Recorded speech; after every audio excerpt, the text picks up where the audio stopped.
और भी कई पार्लियामेंट की सीट पर इंशाअल्लाह ताला हम सोच और विचार कर रहे हैं, क्योंकि हम जान चुके हैं कि तुम बीजेपी को नहीं रोक सकते।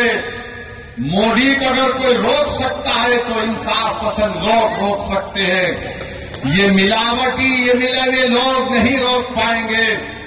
ये कभी भी किसी भी कीमत पर आपका सौदा कर जाएंगे। तो हम आपसे अपील कर रहे हैं कि अपने मुत्तहिद रहिए, मजलिस को मजबूत रखिए, क्योंकि मगरिब का वक्त भी होने जा रहा है। आपके वोटों से मुंतखब शुदा, आपकी दुआओं से मुंतखब शुदा चारों विधायक को उन्होंने खरीद लिया।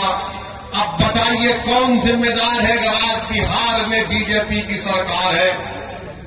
तेजस्वी से पूछेंगे तो तेजस्वी बोलेंगे चाचा हमको छोड़कर चले गए।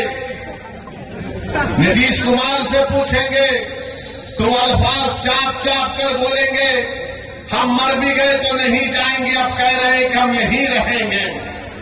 यानी नीतीश कुमार, अगर गिरगुट और नीतीश कुमार को सामने रखा जाए तो गिरगुट कहेगा कि मुझे इससे शर्म आती है।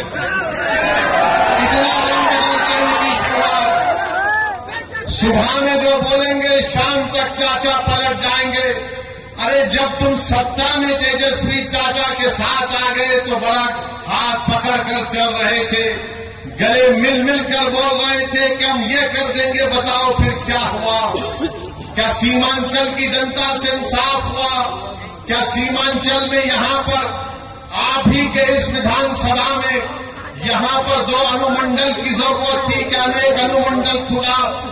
10वीं जमात के इम्तिहानात चल रहे, हमारे बच्चों को तकलीफ होती है, यहां की जनता को तकलीफ होती है, मगर सिर्फ खेल सत्ता का है और सिर्फ कोशिश यही होगी कि कहीं से भी किधर से भी सीमांचल की जनता से इंसाफ न हो। मैं पहले भी आपसे कहा हूं और आज फिर कह रहा हूं मेरे भाई, जब तक अल्लाह असदुद्दीन ओवैसी को जिंदा रखेगा मैं सीमांचल की लड़ाई लड़ता था, लड़ रहा हूं और इंशाअल्लाह ताला लड़ता रहूंगा। तेजस्वी यादव को जरा सोचना चाहिए था कि जब तुमको मजलिस की जरूरत पड़ी तो अख्तर अली मान को बुलाया, बोला कि अख्तर भाई हमारा साथ दे दो।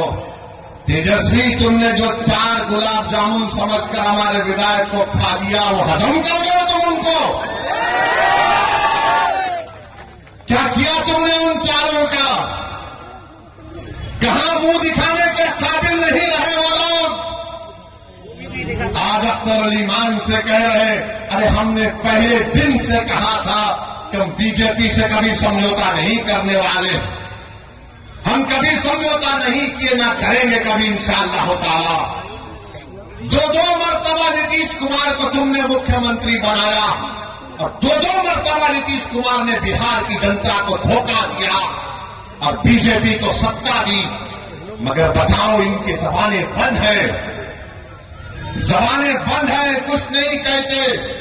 मगर मेरे अजीज दोस्तों और बुजुर्गों, हम आपसे सिर्फ यही अपील करने आए हैं कि आने वाले लोकसभा के चुनाव में नरेंद्र मोदी के 370 का वो दावा कर रहे हैं, उसको रोकने के लिए, सेकुलरिज्म को हकीकी कामयाबी दिलाने के लिए, सीमांचल में इंसाफ की लड़ाई लड़ने के लिए, बिहार के गरीब और मजलूमों के ताकतवर आवाज को पार्लियामेंट में पहुंचाने के लिए, वतन अजीज के गरीब और मजलूम अकलियतों की आवाज को बिहार से पार्लियामेंट तक भिजाने के लिए हम आपसे ये अपील करने आए हैं, गुजारिश करने आए हैं कि आप अब की बार मजलिस को वोट दीजिए।